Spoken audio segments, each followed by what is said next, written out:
Asia Tech Podcast with Graham Brown and Michael Waits. Hey, this is Asia Tech Podcast, Graham Brown, Michael Waits. Today we are live on Facebook talking about the best cities in Asia to start up. This is a fantastic subject. Why did we pick this subject, Michael? Well, so I was thinking about this actually for a while, right? And I don't like to do rankings. No. But I did want to talk about what made things important, right? Because I hear this all the time, like Singapore has this and Australia has that. And maybe it's because I met some of my friends from Australia a couple of days ago, and we were kind of sharing notes, right? I was telling them about Bangkok, and they had actually arrived from Hong Kong. So we were having this sort of three-pronged conversation about what's good. They were at the RISE conference, right, in Hong Kong, and it really just got me thinking, like, why do they do RISE in Hong Kong? Hong Kong's a tiny city, very little startup activity there. I know the people in Hong Kong are going to get mad at me. And actually, I should say this. I think by the time we're done with this, any city that we leave out of this conference, we should just make a list of cities right now. Because any city that we leave out of this, I feel like people are going to get really mad, which is, I guess, good and bad. But I really wondered why they did the conference in Hong Kong. It's not like a hotbed for startup activity. You don't hear a lot of news coming out of it. There are a few companies that are good, but no gigantic companies have come out of there. Mm-hmm. And then also I was reading over the weekend, I believe as well, that the launch festival, so something done by, Jason Calacanis and his team, I believe they do it twice a year in San Francisco. They just announced that they're doing it on Australia. So they've committed to 2 years in Australia, I believe, if I've read the news correctly, 2018 and 2019. And it just got me thinking, like, why Australia? Mm.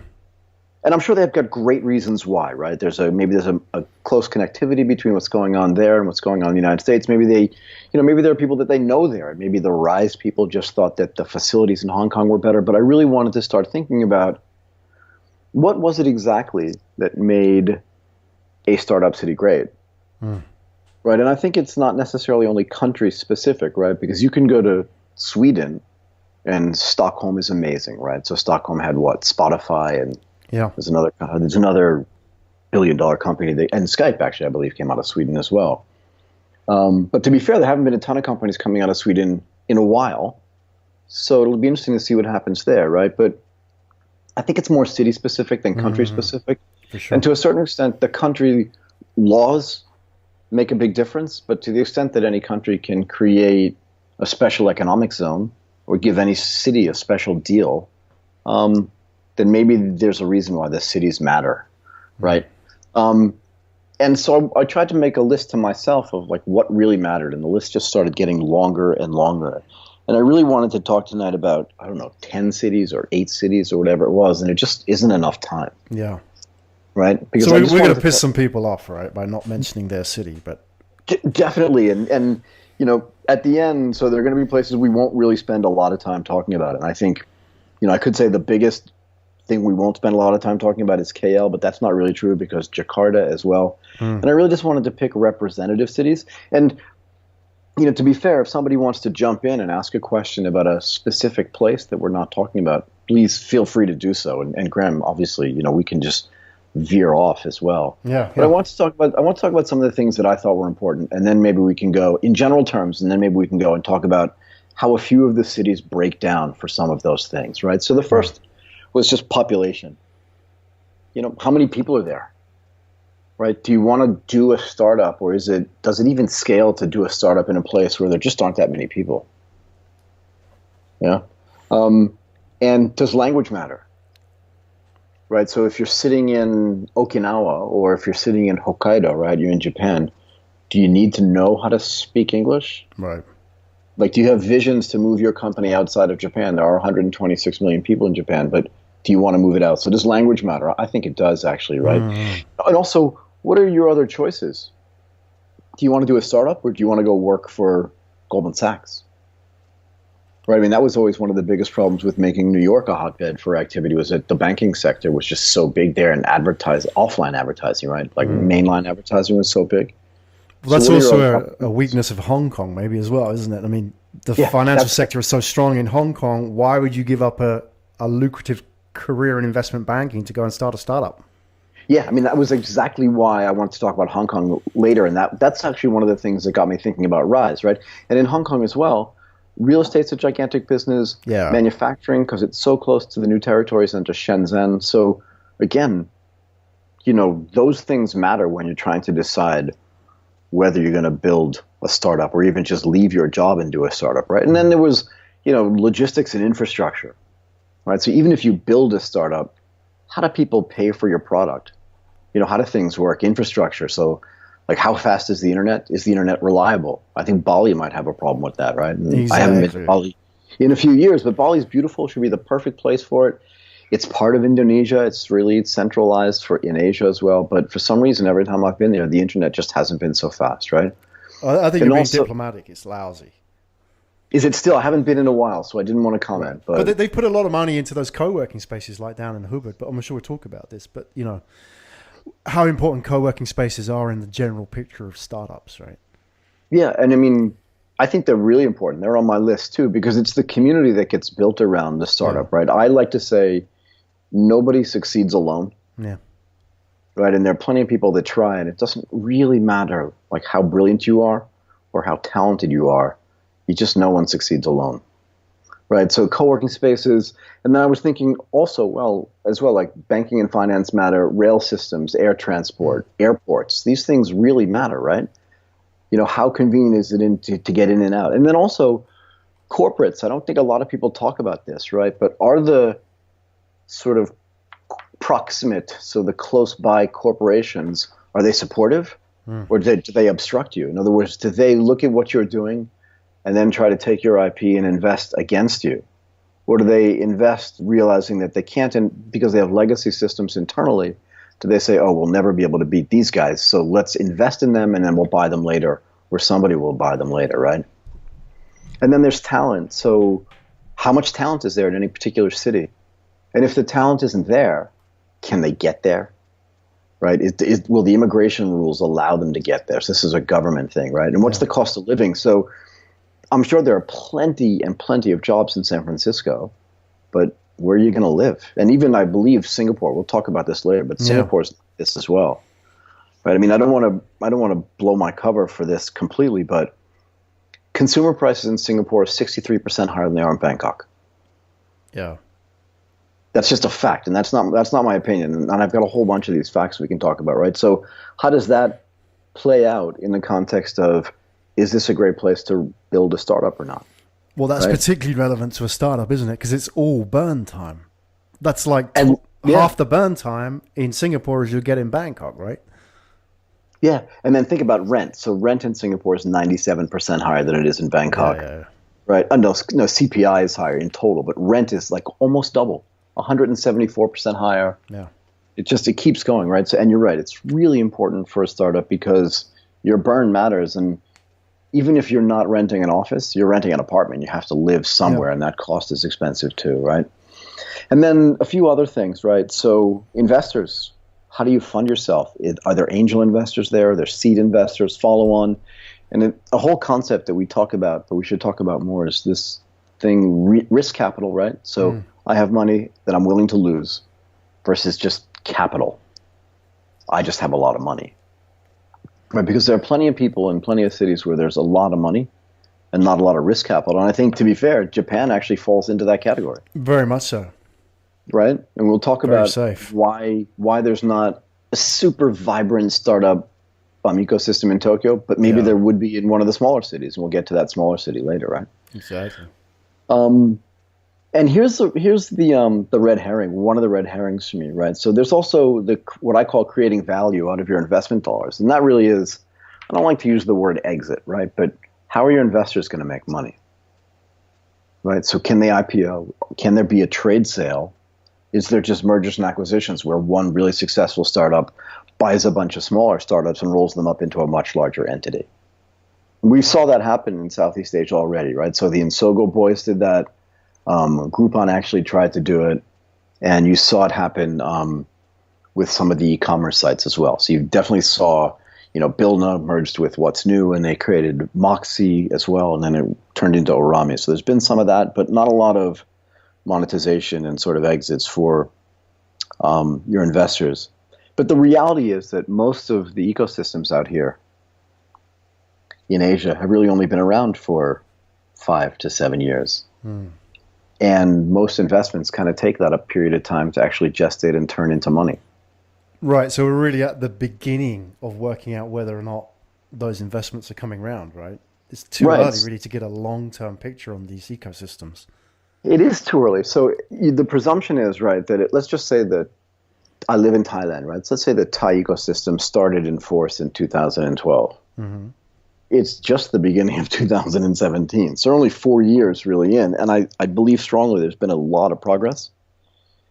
But the fact that there's been no exit per se, and we can talk about Lazada because it has been purchased pretty much outright by Alibaba. And there have been some other exits as well in the region, but not gigantic, right?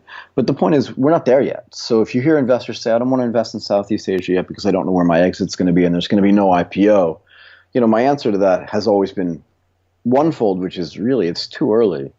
But second of all, if you are going to make the connection to the global infrastructure for your startup, for your financing, and all the other sort of important things that make a startup city vibrant, the reality is that most of the IPOs that take place and most of the mergers take place are going to happen in the United States. That's just a fact. I mean, Alibaba, in and of itself, right? I don't believe they did their, and I don't know this for sure, right? But Alibaba, I believe, did their initial IPO in Hong Kong. And you can comment that Hong Kong is China, but it's not clear to me what Hong Kong actually is. Like, I don't know if you have an opinion on this, right? I know it's part of China. It's still, I believe, a special administrative region. Is that true? An SAR. Officially. But what that means, yeah, officially, right? But I think it's really interesting to me that when they listed, they didn't list in Shenzhen or in Shanghai, but they listed in Hong Kong. And there are reasons for that too. And when they did their ADR, they did a $23 billion ADR, a $21 billion ADR, and they did it on the New York Stock Exchange. And a lot of that has to do with image too. But the point is that if you're an Israeli company building a mapping solution and you get bought by Google, you just move your thing to Menlo Park, or you move to Silicon Valley. Right, so no one lists on the Israeli Stock Exchange. I mean, not nobody, but very few people do. But nobody says that Israel doesn't have a vibrant, that Tel Aviv doesn't have a vibrant tech startup ecosystem. It does by definition, and they've been in this longer than we have been in Asia. So, fair enough. And the last thing are the regulations, and the list is long, right? But the last thing really is the regulations. Like, is your intellectual property protected? What's the tax structure? What's the entire legal infrastructure? Is it easy to set up a company? Is it hard to set up a company? And almost more importantly, is it easy to unwind a company? Right? I mean, one of the big benefits, if you read some of these really large analyses of Silicon Valley and even of some of the places in Europe, they'll say, starting is easy, failing is easy, and unwinding is easy. So there's not a lot of residual responsibility left. If you do fail, and a lot of companies obviously are going to fail. We know the statistics there, right? Something like 80% or more of startup companies are going to fail. So it should be easy to unwind. And then I didn't put this in my notes, but I wanted to remind myself to talk about it. There's a real cultural aspect around failure. Right? You tell me. You live in Japan. What's the culture there around failure? Well, I believe debts follow you around until you're underground, right? They do, though, right? That's the problem. And a lot of people, I think, are very averse and very shy of failure because of that. There's no ability simply to walk away from your debt, even though officially that may be the case. I think your debtors will hound you until your dying days, and then they'll turn up at your family home and they'll use the honor leverage, shame you in front of your family and your relatives. And the worst thing would be in front of your fiance's family and stuff like that, right?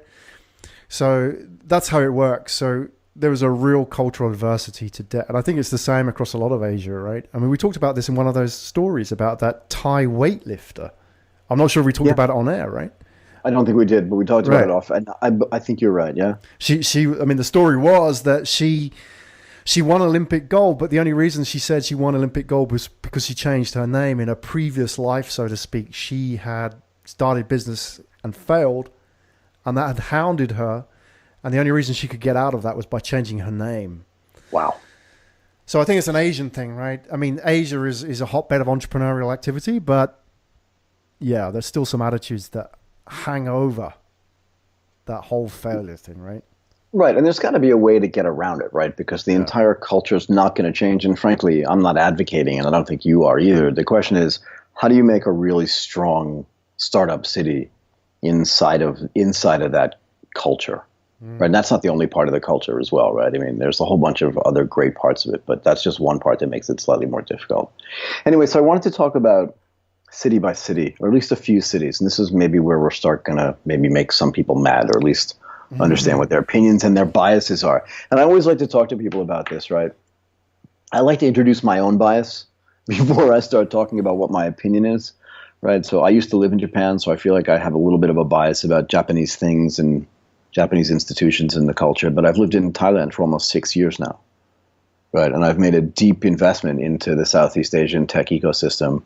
So I almost feel like I have to defend it at some level, but the reality is that even with that bias, I'm pretty fair-minded, I think, about what's good and what's bad. And actually, going through all of the research that I did while I was thinking about talking about this, what's happened in Singapore is nothing short of amazing. Just what the government's done has just been insane, right? Anyway, let's start with Bangkok. Right, I live in Bangkok. Let's talk about size. We talked about population. So Bangkok is about 8 million odd people. I think it's probably more, but I wanted to use the same statistical source for every city. Let's just use that. And Thailand is about 70 million people. Right. So again, the population in Bangkok is pretty well sized. There are enough people here, I think, to be able to have a good swath of experiences, but also a good level of talent as well, and just great backgrounds, different backgrounds, right? So people can actually contribute at different levels. But also Thailand itself is a big enough country, 70 million people, where if you build something, its success or failure is actually relevant, right? So size is good. We talked about co-working spaces. I mean, there are just tons of them. And that's, in Bangkok, I can go through a few of them. The Hive, I've actually worked there. I was a member there for over a year. It's a pretty amazing space. We'll find out that the Hive is actually throughout Asia. Hubba is a kind of a pioneer in the co-working space in Thailand. It's a great and that's important, isn't it? That's very well connected and embedded in the ecosystem there, isn't it? With all the startup events and. Yep, I think those guys try really hard. That whole team tries really hard, and they've been doing this for years, right? And when I say pioneer, I mean it. When they started, people were wondering, what is that White House in Ekamai doing? What are you guys doing over there? And they've been followed. So there's the WorkLoft, there's Launchpad, there's Iglu. And there's also an Iglu branch in Chiang Mai, which we can talk about later. And I believe there's one called Glow as well. But I mean, I could just go on and on and on. There's a co-working ecosystem in Bangkok that really matters. And frankly, if you just walk around the halls of them, all you do is bump into entrepreneurs. And they're all building like really interesting companies, and they're all trying to do things, in the startup space. It's a great ecosystem here. So it checks that box in a way. We talked a little bit about internet speeds earlier. Again, I'm biased here. The research that I did says on average, the internet speeds in Bangkok are about 9.3 megabits per second, but true in AIS. I'm not as sure about DTAC because I don't use it. But the two of the biggest mobile companies here, they just blanket the city with Wi-Fi. So everywhere you go, there's either a true access point or an AIS access point. And I was joking around with someone that I know in San Francisco this week because they were making fun of the Thai speeds. I actually think they said 26 baud modem. So I said, okay, that's pretty funny, but let me just take a screenshot of me. I didn't want to be really snarky because I could have taken a screenshot of me getting 350 megabits, but I thought that was a little bit rude. But on average, what I see for myself is about 25 megabits up and down. Right. I think it's important to say about Thailand, isn't it? It's pretty advanced when it comes to internet speeds for what it is as an economy, right? Compare it to, say, Indonesia or Vietnam. Yeah, it's pretty amazing. So the true mobile phone operation company who provides internet service as well, and I'm sure AIS is the same, but I use True mostly, so I know them better. But the internet speeds you get for them just in a random coffee shop is like 25 to 30 megas. It's everywhere, and they want to dominate that space, and it's just, you're right, it's insanely amazing. And if you don't know that, it just means you haven't been here. Right. And to a certain extent, I always feel like you can win as a city or as a person the moment you're underestimated by somebody. Does that make sense? In other words, if people don't think you have what you already have, you're going to be able to win in a bunch of different ways because people will be surprised by your outperformance. And I think we're going to just keep seeing that in Thailand over the next 5 to 10 years. And the internet speeds are something that the city and the country has done really well. But, in Bangkok, I don't really worry about internet speeds at all. And frankly, I went to a restaurant today to have lunch. Their internet, like their box was not working, and I just literally went to a restaurant next door and I had the 25 megabits that I needed, and I did a bunch of work there.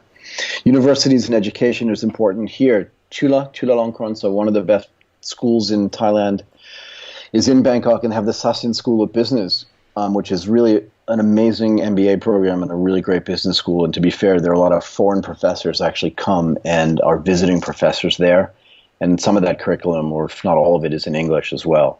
And that gets back to the language that we talked about too. But other universities, Thamassat is great, Mahidol, and King Mongkut's University of Technology. There are a few branches of that, but plenty of educational support for traditional education.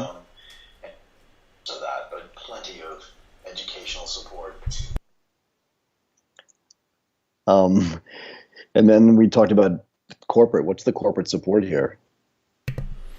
Keep going. We had a bit of techno fun there. That's good. Technology fun. That's what we do. So you're talking about internet, you see. So yeah, it's great, right? So what kind of corporate support do you have in Bangkok? Well, it's pretty good, right? And it's across the board, right? So you have SCB, so Sam Commercial Bank runs their own digital ventures, right? You have AIS, so Invent by InTouch is here, TrueIncube, Loxley via the K2 Ventures, and SCG runs something called Adventures. I could go on and on about this too. You have government support, and the government has just announced at the beginning of this year kind of a $570 million public-private investment program to facilitate the startup ecosystem. They'll be working in conjunction with some of the startup spaces and also some of the mobile operators to build spaces where startups can be incubated, and they're going to put 300-400 megabits per second up and down of internet in those places so that startups can have, world-class speeds there. Well, okay, just explain to me, Michael. I mean, as an outsider looking in, I mean, if you look at Thailand, yeah, it's a developing economy and not really anything resembling what we know as democracy, et cetera, all those kind of common criticisms. Why is it so hot when it comes to startup support and internet? What's going on? Look, I mean, the country as a whole is very focused on its economy. It always has been.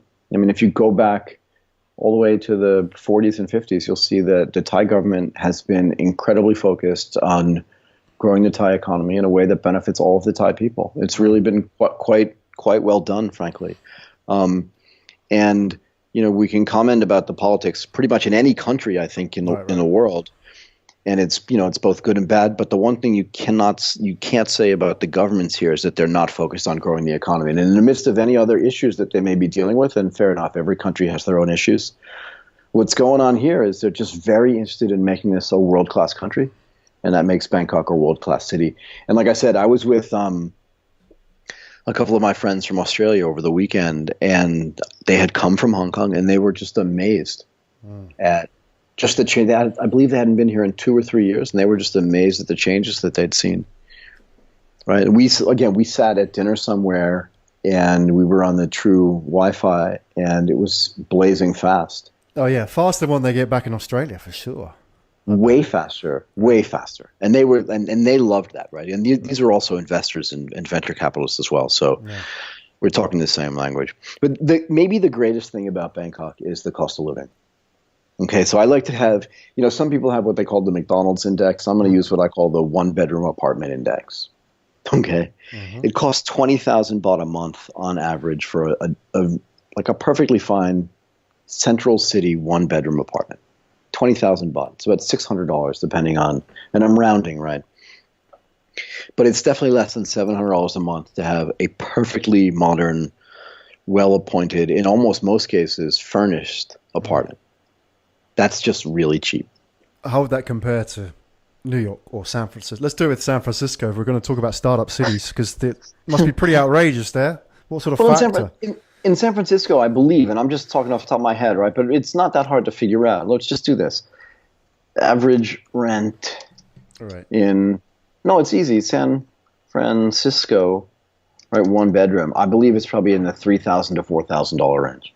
Yeah. Maybe somebody can tweet us if they know the exact answer. Yep. No, Francisco one bedroom apartment fell to $3,500 a month. That's Five times.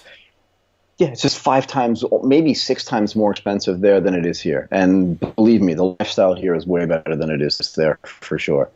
And I can have all the people from San Francisco argue with me, but the weather here is way better. Full stop, bar none. Okay. Anyway, so like I said, I went through and I got a lot of data on this. But what it does is it makes Bangkok a really great city for startups. And we're only kind of 4.5, 5 years into the ecosystem here. We'll have more co-working spaces. We'll have more risk capital. There's plenty of capital here. We talk about it a lot, but there's not a lot of risk capital, which means that the local venture capital scene is not great. And you're just starting to get your first bit of angel investors that are really committed. There are some that are taking a real index view on investing here, but it's one of the things that makes it a good startup city, and that is there are angels with a decent amount of money who are saying, you know what, give it your best shot. I'll give you 25 or 50 grand. And They've been really good about it. Does the fact that Bangkok is a cheap location in comparison to San Francisco mean that somebody could move there, bootstrap the business without seed funding, or without a lot, with maybe using their own seed funding, their own bank account? They could bootstrap a business and then later on go and seek later rounds of finance. Is that a possibility now, that they don't need a huge overhead to get the business rolling? Yeah. So here's the thing: if you're an Asian entrepreneur, right, and you've gone to the United States and succeeded, or just gone to the United States or just gone to Europe and had like a full-time employment, and you've saved a decent amount of money, $100,000 or $200,000, there's absolutely nothing stopping you from coming to Bangkok, having an apartment for $20,000 baht a month, which is $600 or $700, and bootstrapping your company. Because if you can remember, in the world of digital nomads, right, which we haven't even spent any time talking about Chiang Mai or the Bali stuff or even Phuket, but in the world of digital nomads where people are coming and going and those people are highly qualified and also remote working, you can definitely do that. Definitely. And I know a lot of people that have tried as well. And those are, Israelis that live in the United States, but then come here with a little bit of money saved, and they try to run their businesses from here. But at some point, remember, if they want to have an exit or if they want to grow really large or get global investment, they used to go back to the U.S. to do that. And I'm actually seeing some of the reverse activity. I do speak to people in the United States who are Asian, and they say, what I want to do is take everything that I've learned and come back to Thailand. Right? So I believe, if I have the company right, the CEO of HonestBee, the guy who used to be the CEO of What's New, so the Moxie business in Thailand, has gone off and done another startup, but most of his startup experience, he's Thai, right? And most of his startup experience was I believe in Boston. Right. Right. So that's a great example that you come back, you don't need to make as much, and I don't know his salary, right? But you don't need to make as much money as you used to, and you can come here and you can bootstrap. It's really a great way to do it. And then by the time you get traction or you're running a great business, you're already set up. It's so much easier to get investment when your business is already up and running. And frankly, when you've already committed to funding most of it, right? Yeah, for sure. Right. So that's really super, actually. Let's talk about another city. So Sydney. And again, I thought about Sydney because I was with my friends over the weekend. And again, in their defense, they're not from Sydney. They're from Melbourne. Melbourne, exactly. They're from Melbourne, which is, again, a hotbed of it. It's a different world. It's a completely different world, and there's a great startup ecosystem there, and no disservice or no disrespect to Melbourne, but you talk about a global audience, and most of the global audience is going to know Sydney better, and I really just wanted to talk about Australia in the context of the world. Why Sydney, of all the places? Go on, explain yourself. Why Sydney? Well, just, again, because if I said Melbourne, Australia, first of all, most people mispronounce it. Second of all, most people don't even know it's there, which is too bad since it's, by all accounts, it's a beautiful city. And it runs some of the best startups are actually from Melbourne, right? I mean, if you know anything about the genesis of the tech startup ecosystem in Australia, you know that one of the earliest sort of internet companies in the world, 2 of them came out of Melbourne. Yeah. So I think one of them was called Sausage Software, which, no jokes, please. And the other one was called Interweb or Intercompany. I can't remember what it was, but yeah. But But let's talk about the biggest city in Australia, which is Sydney, 4.9 million people. But again, unlike Thailand, Australia only has 23 million people in it, right? But they have built out co-working spaces. There's actually a space there called Spaces, so they get 0 points for creativity. WeWork, which I believe is an American company, that's global now, and you'll see that they're everywhere in the region. Tankstream Labs, the Engine Room, Fish Burners, and there are a whole bunch of other ones, right?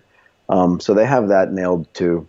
But internet speeds I thought were interesting. It's only 8.3 megabits per second, and if you go back to Thailand, it's less than it is in Thailand. And that's on average, right? Which means that there are places where it's much lower. And I don't know, but Telstra is the biggest phone company in Australia, right? I don't know what their competition is like, but in general, the more competition, the better the mobile Wi-Fi speeds are going to be, meaning the Wi-Fi that the companies provide are going to be better. I just don't have an edge on what that's like, right? But just the regular internet speeds there are slightly slower, and definitely slower than the global average as well, I believe. You got to talk about cost of living, though, when it comes to Sydney. I mean, yeah, that's the last thing we talk about, right? That's part of the index. We'll talk about that. I actually want to get that thing up in a second, so just give me a second there. But from a university and education standpoint, nailed as well. The educational system in Australia is fabulous, right? University of Sydney, Macquarie University, University of New South Wales, and University of the Sydney University of Technology are all really strong places. There's corporate VC there, although not as much as there is. And part of the reason, I think, is some of the government stuff. So there's AMP, New Ventures, NAB Ventures, Reinventure, and Telstra. And we'll start to see a pattern in the region.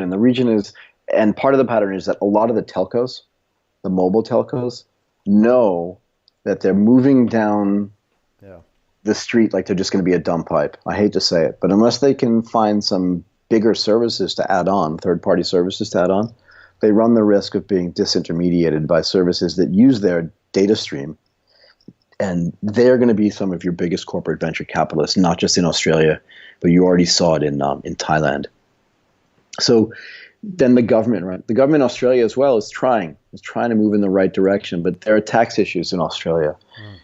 If my knowledge of the tax situation in Australia is correct, even for a startup, as it increases in value, there's a tax liability for, from seed round to Series A and then follow-on rounds. I believe, although I'm not 100% sure, that there are tax liabilities that exist in Australia for startup investors, right? And this is the big problem, that don't necessarily exist in the rest of the world. And it's a slight disincentive for people to do their startup there. And you do see companies start up in Australia and then move their offices literally to San Francisco. And for them, it's easy. Language is the same, right? So again, get back to this question of language. Speaking English, easy to move to San Francisco.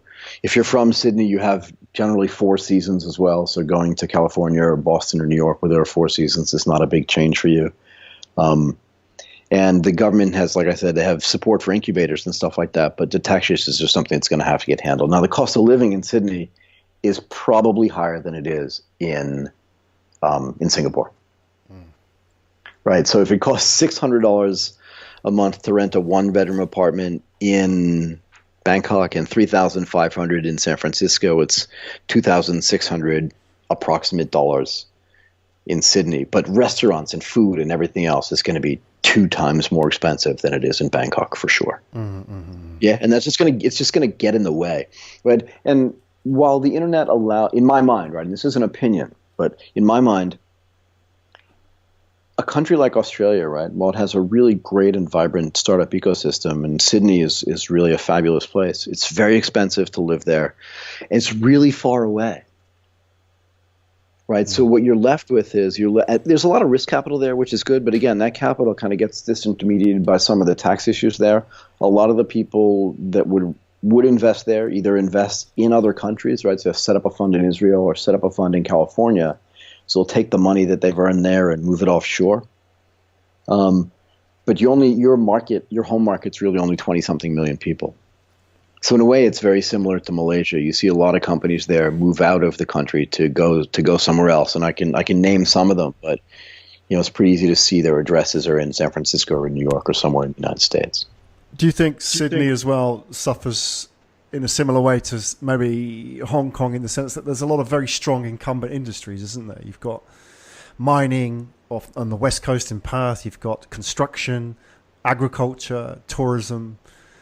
There's a lot of money to be made in these industries, not being a startup entrepreneur, right?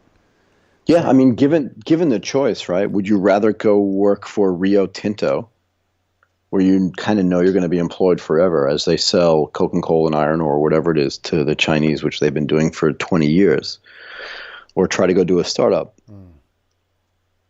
Yeah, you're right. And there's banking. So Macquarie, NAB, even ANZ has big offices. Like, they're just big companies there. There's been a real estate boom in Sydney for 20 years as well. So are you in construction? Are you in interior design? There are plenty of other choices there. Yeah, I do think it suffers from the same thing. And you could even make, $15 an hour serving tables, isn't it? Minimum wage? I have no idea what the minimum wage is in Sydney. I think it's 15. I don't know. Somebody can tweet us and let us know. But I'll tell you, it's more than it is in Bangkok, where it's 300 baht a day. Right, there you go. It's $10 a day. Okay, so yeah, it's cheap. I wanted to talk about your home territory a little bit, right? This is a little bit of an outlier, I think, because most people don't think of, like, if you think about Japan, you're thinking Kyoto, Tokyo, Osaka, maybe at the Hokkaido, Niseko if you ski, right? But that's at the most. If you even know, most people don't even know, like, Kyoto as a city. They just think of it as a place to go see temples, right? Yeah. But the one place they definitely don't know is in Kyushu, and that's Fukuoka. Okay, let's talk about population size. So there's 1.48 million, almost 1.5 million people in Fukuoka. And Japan itself has 126 million people. So there's a massive market there. And there are something like 5 million, yeah, it makes sense. There's only 5 million SMEs in Japan, maybe 6 million, right? So there's a lot of kind of middle-of-the-road businesses that need a ton of technology, a ton of startup stuff there, right? Co-working spaces. I thought this was really interesting when I was looking at it. I could find a total of 3 co-working spaces in Fukuoka. Wow. That's about right, yeah. Yeah, it's interesting, right? And one of them, Startup Cafe, was one that's sponsored by the Startup City Fukuoka, which is, a program run by the governor of Fukuoka. And, it's just really interesting that there are only 2 of them there. Think about it. I mean, there are 2 of them within, like, I'd say a kilometer of where I live in Bangkok. At least 2, maybe 5. Okay, internet speeds are pretty good in Japan, 17.4 megabits per second, so not bad. In Fukuoka, there are plenty of universities, Fukuoka University, Kyushu, Fukuoka Institute of Technology. And the corporate VC infrastructure is really interesting in Japan. In Fukuoka, it's probably almost non-existent, right? Yeah. In the city itself. It's not the capital. It's not the second largest city. It's not even the third largest city in the country. So I don't, and it's not a big hotbed for industry either. So you'd have to be in Nagoya, right, or in Aichi for people that are familiar with the geography of Japan.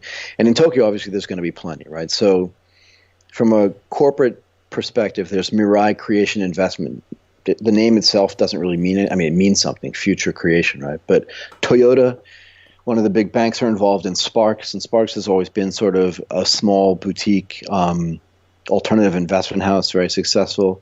There's a biopharma fund started by a corporate called Sosei, and then Nikon, so Nikon, the camera company and lens company, in conjunction with SBI Innovation Fund, and then, of course, the elephant in the room is SoftBank, and then a couple of the banks. A lot of the banks actually run venture capital funds in Japan, not to mention all of the telcos, KDDI Ventures, Docomo Ventures, right now, obviously SoftBank. And the other interesting thing is that a lot of the LPs, and I was reading some articles on this, right? It's the VC world in Japan is fundamentally a corporate venture capital. So whereas in the United States, and even in Thailand and in the rest of Southeast Asia, you have the rest of Asia. So you have this concept. There are plenty of LPs that are institutions or high net worth individuals or other people other than corporations. But in Japan, it's very corporate. Right, so it gives it a completely different feel. It suits, isn't it? It suits rather than jeans. Yeah, it's plenty of suits. Yeah, it's plenty of suits. And even if you go to, the interesting thing is I've been to 2 or 3 tech conferences in Japan. One of them was held at the Tokyo Stock Exchange, which I thought was fascinating. Like, why? That was to give it gravitas, right? Right. And the other one was in Kyoto, which in and of itself doesn't really have a big startup scene at all, but maybe just because it was cheaper to put people there and easier to organize because it's much smaller. I didn't really understand, but the B-Dash guys put it there. I think they do it in a different city every year, but it was there. But I think it's really important to talk about what's going on in Fukuoka from a government perspective, right? This whole concept of the startup cafe, the startup visas, right? And you've got the mayor there, this guy Takashima, who wants to and has done this actually over the past 5 or so years. He's lowered taxes there. He's given foreigners visas, makes it much easier in a country where it's traditionally been very, very hard to get a visa. What do you think of these visas? $50,000 to permanent employees. It's pretty strict for a visa, but compared to what it was before, it's a step forward, isn't it? Yeah, I mean, it's a step in the right direction. And remember, I bet if you talk to this guy, Takashima, in private, he would say, I would give anybody, to a qualified investor or to a qualified startup guy, I give it to them for free. Right. But I've got a lot of group pressure, not just from my city, but from my prefecture and from my country to just make it a little bit more expensive. And again, to be fair, to incorporate a company in Thailand, you need 2 million baht of paid in capital. It's about $60,000, and you need to employ 4 people. So it's about the same. It's not that different. But in Japan, this is like a watershed event because just being a foreigner in Japan and getting a visa is hard. Right, without a sponsor, right? This is the key, isn't it? To be able to get a visa without a sponsor on the inside. Sure. Yeah, I mean, when I lived in Japan, I was always there, on a corporate business visa. And it was easy, but I'll tell you what, the first time I renewed, it was for 3 years, and the next 3 times it was for a year each. And that was, working for Morgan Stanley or whatever. So it was never easy. Okay. Now the interesting thing is that the cost of living in Fukuoka is actually not bad either. Right. So we get to the sort of 1-bedroom apartment index, and Fukuoka is only about 89,000 baht, yen a month. It's about $900. So it's 50% more expensive than Bangkok, but much less expensive than it is in, we'll get to Singapore in a second, but much less expensive than it is in Singapore, and much less expensive than it is in Sydney as well. The thing, though, about Japan, right, is it culturally, right, so the city itself, Fukuoka, sounds like a great place to do a startup. There are actually international schools there, too, so the schooling system's not going to be that bad. Those things, and there's plenty of money in Japan, but like we said, not a lot of risk capital, yeah? So Fukuoka is a good experiment, I think, for Japan. I was in Fukuoka a year ago, I believe, and I'll probably be back again this year too. And last year it wasn't for this reason, but this year it probably will be. I want to go see what it's like there. I want to go into the co-working spaces. I want to talk to some of the entrepreneurs, both the Japanese entrepreneurs and the foreigners, just to see what they feel like, right? In other words, why are you there? I really want to find out from them, like, what, in your mind, what do you think makes Fukuoka a great startup city? It'll be interesting to see, right? Yeah. It seems to me, from what I know, the startups in Fukuoka, it seems to be they're there because they have to have a connection with Japan. I mean, you could have a startup in Thailand without necessarily selling to the Thai market, couldn't you? You could sell all the markets abroad, whereas you couldn't really do that in Fukuoka. There would be no benefit in being based there. Nah, it's not really. As a matter of fact, yeah, it's a good point, yeah? Sorry, I interrupted you. No, I think that's... So you look at the startups that are there. They are there because they need to be in Japan. It just so happens to be the cheapest and best place to be in Japan for that kind of business. But isn't that one of the catch-22s actually about being a startup in Japan in general? Is that, and I've spoken to some of them, right? And I've asked them, right? Like, you go to their websites and you go to their mobile, like, it's all in Japanese. Yeah. With the idea that the domestic market is big enough that they don't have to think globally. But boy, you start a business in Thailand, and the moment you start getting any kind of business, you're thinking, when can I expand into the rest of the region, and when can I necessarily expand globally? I think the companies here, whether it's Singapore, Sydney, Hong Kong, and Bangkok, I think they all think about that right away. It's like, okay, I'm going to build this business, but the infrastructure that I'm building on the back end is going to be good for global. I think, and it's interesting because in Japan, what was the name of that startup? Gengo, I think, that does the automatic translation. By definition, it's a global business. But if you go sit in the offices of some of these, things that have Japanese names like the Ekiben or something, where it's like how to do food delivery for obentos near the station. Exactly. And the name of it is Ekiben, right? So I think that's one of the downfalls really so far of that ecosystem is that while there's plenty of money and the schooling's good and all those other things are good, it feels like very domestic to me from the get-go. Well, it's going to be interesting to see how Fukuoka develops because geographically it's right out there on a limb, isn't it? So it is. If it is going to go native, so to speak, away from the influence of the capital, Tokyo, I mean, it's right out there on the westernmost point of Japan, nearer to Korea and mainland China, right, than it is to Tokyo, probably. So if it is going to have that international influence, that's where it's going to happen. It's going to start there. So next time you're in Fukuoka, it'll be good to get an update and see if there's any sort of changes there, right? Well, so the thing that I was thinking about over the past week when I was doing this research was what I really want to do is I want to reach out to this Fukuoka sort of startup scene, the whole startup cafe people, all of them, even the mayor of Fukuoka, and say, look, you're doing this. It's a great job. And it's a great vision, but what I want to offer you is some connectivity to the rest of the world. Because if you don't, we talked about this in the general things that we had for what makes a great startup city. And one of those things is connection to the global infrastructure, right? So there's an airport in Fukuoka, but it's not gigantic, right? Now there's a Shinkansen link, so a high-speed train there. And that's actually pretty good. You can get to almost anywhere in the country relatively quickly or connect to another train that can do that. Like you said, it's on the ocean, so there's a port there too. A lot of the things are there, but it's not a very global city, right? And I don't know. I'd like to help it. I'd like to go there and talk to them and think about how can we get what you're doing to be impacted globally as opposed to simply locally. Anyway, I also want to talk about Singapore. In a way, like Singapore is the elephant in the region to a certain extent. If for no other reason than they've been doing this longer than everybody else, and also. There's so much money there, and there's a lot of risk capital there. It's almost like Singapore is the startup nation to a certain extent, right? And you think you know this before you get there, and maybe it's because it's English speaking and there's a lot of banking there too, right?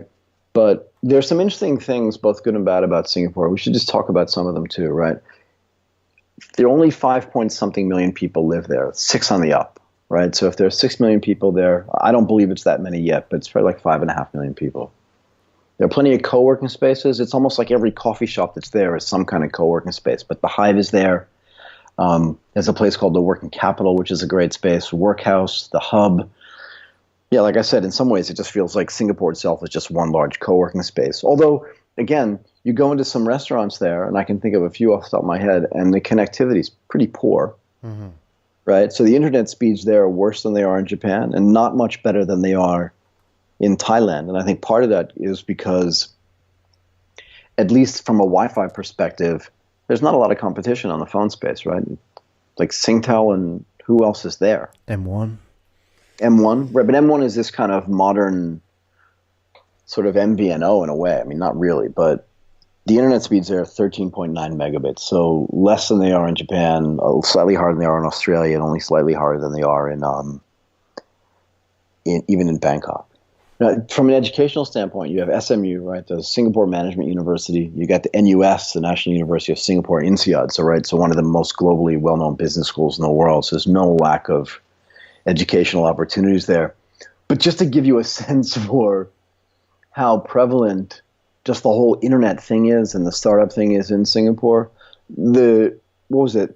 There was a recently announced venture capital company that they're calling Protege Ventures, which is the university's way of giving students the ability to make investments in other students via an infrastructure set up by other venture capitalists like Wavemaker, VentureCraft, Marvelstone, TSR. The list goes on, right? But and I think I'm on record as saying I think this is not definitely, but I think the chance of failure for most of these investments are going to be bad. Not because students don't make good startups. I think students make great startups.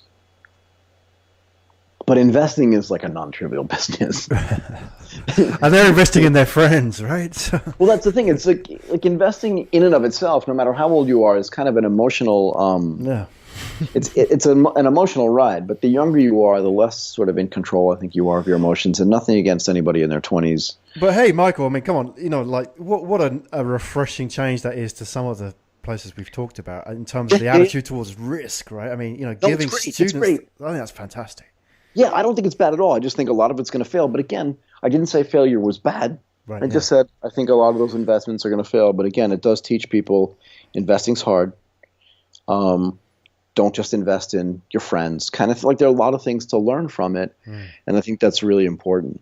Right. But that's the sort of, it's just one of the ways to show like just how overriding is the startup mentality is in Singapore. There's the corporate representations from a venture capital and from an investment side is huge. There's Thamassat, SPH, right? So Singapore Press Holdings, Singtel Innovate, which is similar to what True and what AIS and what DTAC here do with their accelerators and their investment businesses. GIC, right? So which is the Government Investment Corporation of Singapore. Vertex, again, there are plenty of ways where corporations in Singapore have not just are participating, but have been participating in the startup scene for a while. Now, what's really interesting to me, and in my mind, this is a double-edged sword. And I take flack for this, and I will continue to do so because of my opinion here. But the government has set up some pretty interesting programs, right? So the NRF, which is the National Research Foundation, right, runs a program where they, not subsidize, but it's kind of subsidizing, right? So if there's a venture capitalist that participates in the NRF program and you have to apply to it, so not everybody can participate, there is a filter there. They invest, look, I'm just going to make up a number, right? Like $100,000 of their own money. The government will match it. So the NRF will give you matching funds of $400,000. And you get to invest in a much more leveraged way. It just means that a lot of companies in Singapore end up getting funded that may not necessarily get funded in other places. Right? So all the good stuff that's happening there, all the encouragement that the government, the money, the education system, even the culture of risk there is skewed a little bit, I think, by just kind of too much money. It's like walking in, it's like walking to an auto dealership and all you really need is a Toyota Camry and kind of, leaving with a Rolls-Royce Phantom. It's just there's a lot of stuff out there that gets funded that wouldn't get funded otherwise. And the other thing too, and I love Singapore, right? But the question is, what do you learn? This is one of the other questions we asked, and it's kind of the general questions. What do you learn when you build a company in Singapore? And let's just be on record as saying, anytime you're building a startup, you're learning something. It's super hard work to go from zero to anything close to one. Frankly, it's hard to go from zero to anything above zero when you're building a startup. So if anybody out there is listening from Singapore, building a company in Singapore, don't misconstrue what I'm saying here. It's hard. It's all hard. But in relative terms, it's easier. One, because there's so much money there, but two, because the infrastructure, the airport, the banking system, all of those things help support building stuff. And that means that if you're competing with someone who's building their company in Jakarta or in Ho Chi Minh, which we haven't, they run up against some really stiff headwinds because of all of the difficulties and all the challenges that they face on a daily basis that simply don't exist in Singapore.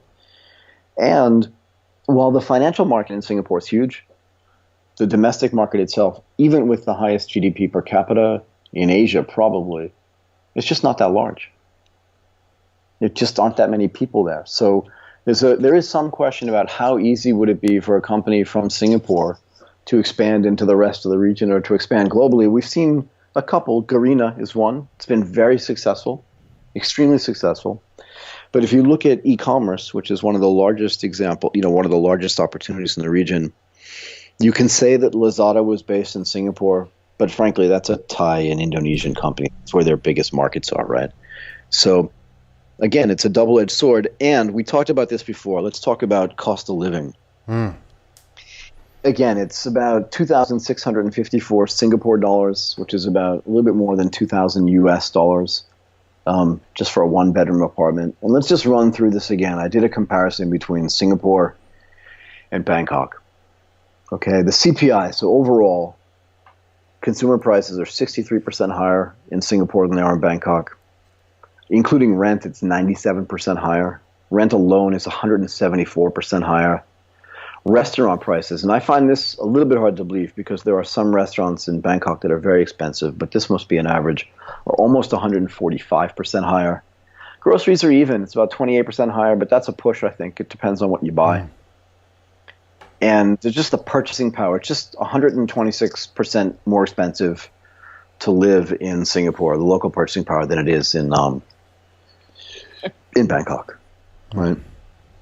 I don't know. So there's good and bad there. I think one of the challenges in Singapore, with all of the assistance and all of the money and kind of all the great infrastructure there, is that it's just a small place. Mm-hmm. On top of that, you also have that, going back to that whole thing that we talked about with Sydney and Hong Kong. I mean, Singapore is the de facto port of call for all the regional head offices, isn't it? I mean, especially if any advertising agencies based out of Singapore. Yep. So, why would I go and work for an e-commerce startup when I can get a six-figure salary plus working here, as an office manager or a head of office for this ad agency, right? And a pretty safe job. They'll never kick me out, et cetera, et cetera. So, where do they get the talent? That's the key, isn't it? I mean, if the best talent goes to these safer industries, then obviously that's an issue for startups, right? Absolutely. I mean, imagine a Singaporean student who's done excessively well in school, goes to Stanford to get an MBA, right, which is expensive, regardless of how much money your family has. It's just an expensive proposition, probably $100,000 a year. And then they come home. Now, remember, there's a lot of family pressure is very strong in Asia.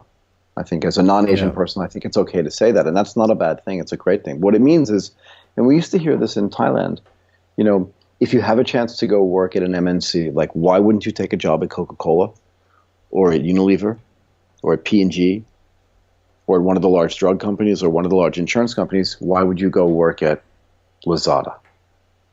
It's hard, right? These are great companies as well. But the idea is, your mom wants to brag to her friends about where you're working. Yeah. My daughter went to Harvard to get her MBA, and now she's working at I don't know what they do, kind of thing. Right, and she's not a doctor, she's not an accountant, but she should be working at a big brand, a recognizable brand, right? Yeah, like she could have been working at Bangkok Bank or SCB or something. I don't know where she is, but she tells me she's doing well, and I don't know. And she's now selling flowers on the internet? What the hell's going on? Right. So there is that cultural thing, and I think the same thing is true in Singapore to a certain extent. And like you said, if you could go work at WPP, why would you go work at a new ad tech company? It's hard to explain to your family. I'm not saying you shouldn't. I mean, frankly, I think you should. That's my whole life centers around new companies and encouraging people to do that. Right. But it's easy to say, isn't it? But family pressure, peer pressure is very strong. Same here in Japan. Why the hell do you want to go and work for a startup when you could be a doctor? Yeah, exactly. What's wrong with you? I mean, that's the attitude, isn't it? Because I think, we can talk about the life opportunities, the learning opportunities, but still for young people, I think working for a startup, it's not as cool as it could be in other countries, right? It's still seen. I don't know. I mean, I think in some cases in these places, maybe Singapore, especially here in Tokyo, it's like an alternative lifestyle. It is. I say that in the pejorative, like becoming a vegan or a hippie. It's not sort of accepted like, in San Francisco, if you work for a startup, it's like, that's how it is around here, right? I think it's reverse. Like, I think if you're in San Francisco and you're working for Merrill Lynch, people are like, "What's wrong with you?" You're right. Yeah, exactly. Have you read anything recently? Are you living in a cave? You just go from Merrill to a cave every day? Like, what's your deal? Bank of America? I don't understand. Yeah, but out here it's different, I think. But that's a big thing, isn't it? Because that's the sort of the soft factors we don't see written down on paper, but have a huge impact on the shape of the ecosystem. I think it matters. Look, I wanted to talk about Hong Kong too. So why don't we just run through Hong Kong quickly, and then we can kind of sum up some stuff, right? Hong Kong as well has 7.3 million people. The question to me is, we talked about what's its full market size. Is it really building things that it's then sending into China? Yeah. Or is China building its own? Like, what is it? I don't really have a feel for what Hong Kong is these days, as it relates to what its market size is, right? because you know for sure that, you know, if it's built in Bangkok, it works in the rest of Thailand. If it's in KL, it's in the rest of Kuala Lumpur. Jakarta, it's in the rest of Indonesia. The same thing in Vietnam. Manila for the Philippines. It's just all over the countries, and it thinks about going regional and then going global. But to me, it's just not clear in Hong Kong. You know, I think the most successful company that I know, and I'm going to get in trouble for this, right? Because I don't know for sure, but I think it's Lalamove, right? So Lalamove, and there was HipFan and a couple of other companies that came out of Hong Kong, but you just don't hear that much. And I really strongly believe that it's because of some of the things we mentioned earlier. But anyway, let's just go through some of the other stuff here, right? Co-working spaces, plenty. You know, the Hive is there again, WeWork is there, and I think there's something called the Hub or the HubSpot, but they're also building their own venture capital company, which is interesting, but hasn't really seen that work so well.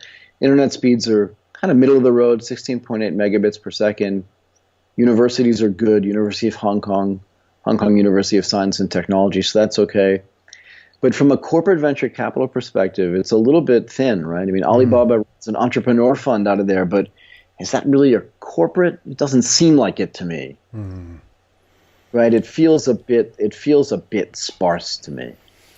It's the thing with Hong Kong, isn't it? What it is on paper, what it is when you go there, it's different, isn't it? It's, you know, Hong Kong on paper is just different. It's just very, you know, it's many zeros after the fact.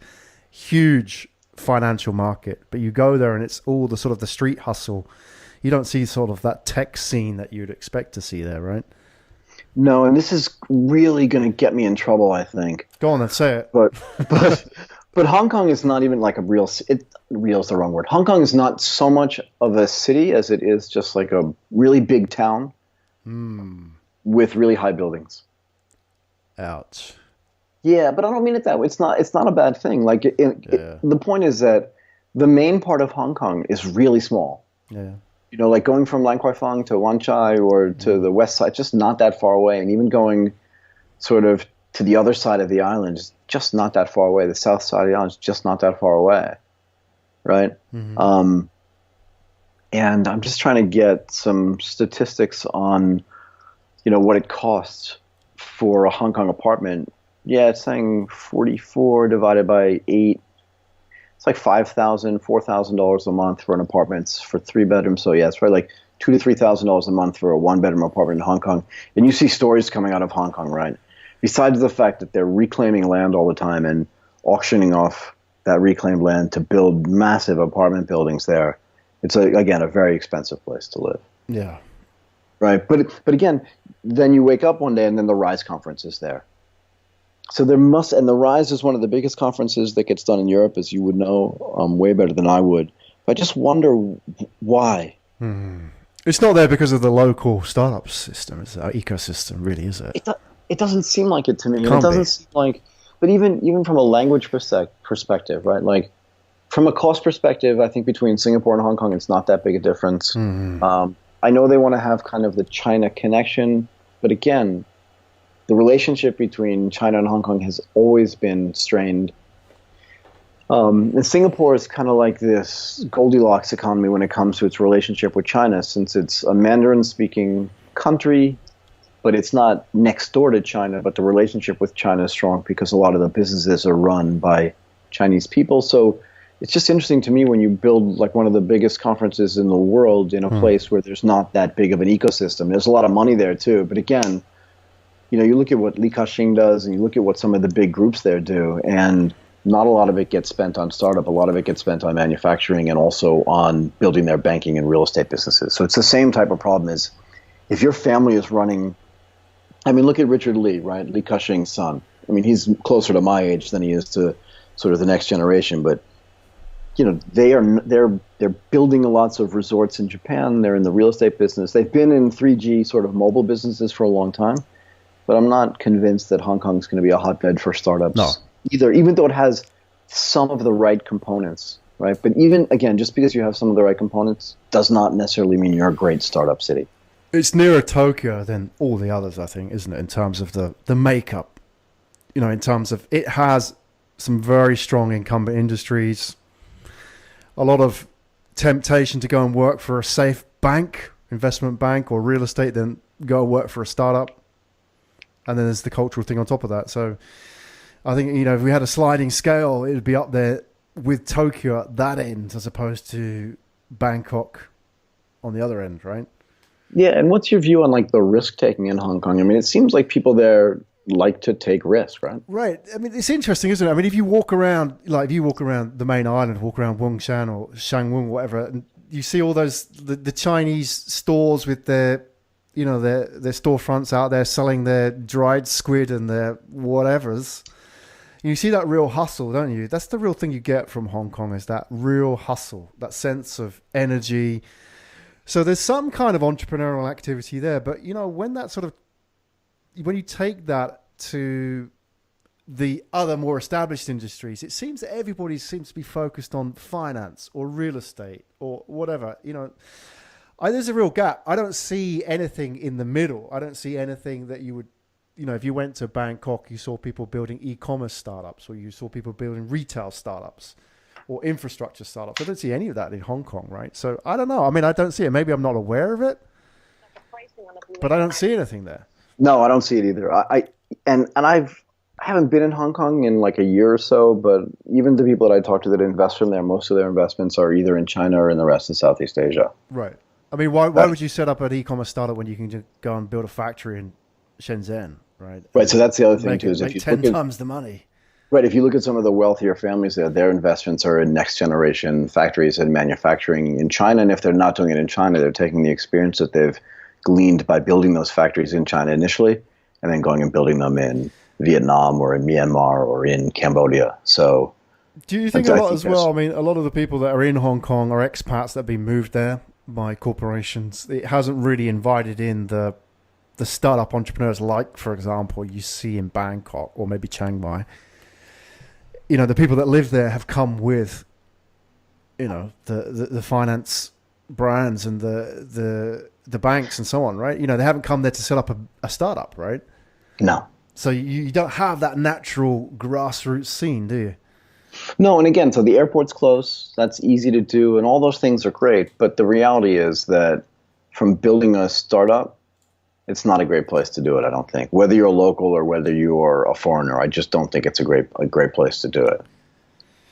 Yeah, and again, the exit's there, so you can monetize it by listing on the Hong Kong Stock Exchange and stuff. But still, it's just not a great place to do it. There's so many other ways to make money in Hong Kong, and there's so much competition from building companies in China, where literally across the border, like the wages and all the other things are just so much more affordable. It just doesn't make much sense. And Hong Kong as well is very expensive to live in. Yeah.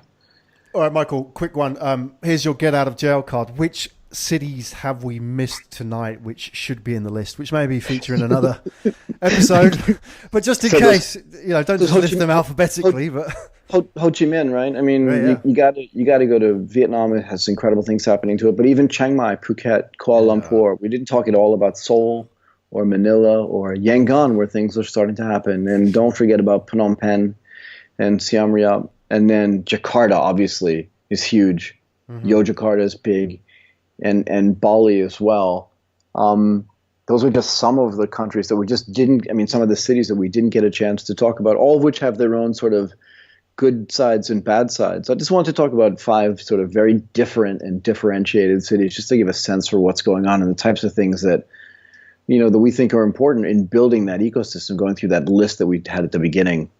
All of these things I think are really important. And I don't think any particular combination works better, right? So a whole bunch of great things happening in Singapore, but it's a small market.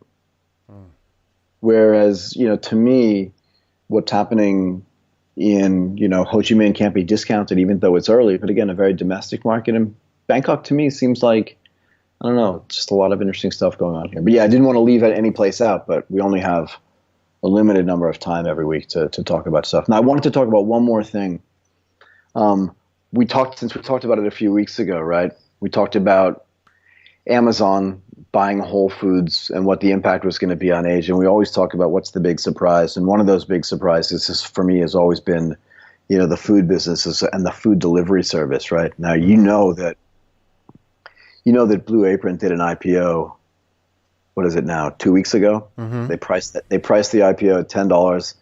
And I think it was either just before or just after Amazon announced that they were going to do the whole foods business. So Blue Apron, is a packaged foods business. They just basically take enough food for one human to build a recipe, right, and make it for themselves, and then they can splice it up or add on to it. So one for me, one for you, one for your kid or whatever it is. But there's no waste there. So you buy just the right amount of food. They deliver in a box. It's really nice. And you make your food. You're done. You throw the box away, and everything's easy, right? So for people that don't want to do the shopping and definitely don't want to measure things out and don't want to waste, Blue Apron was a really good opportunity. And frankly, I was on the phone with my brother last week, and he was saying, "Oh, honey, Blue Apron just arrived. Let's cook that up." So it's a real business. But the IPO'd at 10. It closed at $6.59, so it's down 35% from its initial trading price. And I know you can go back and look at Facebook. Facebook was down a lot too. Snapchat was down a lot as well. A lot of these companies priced too high.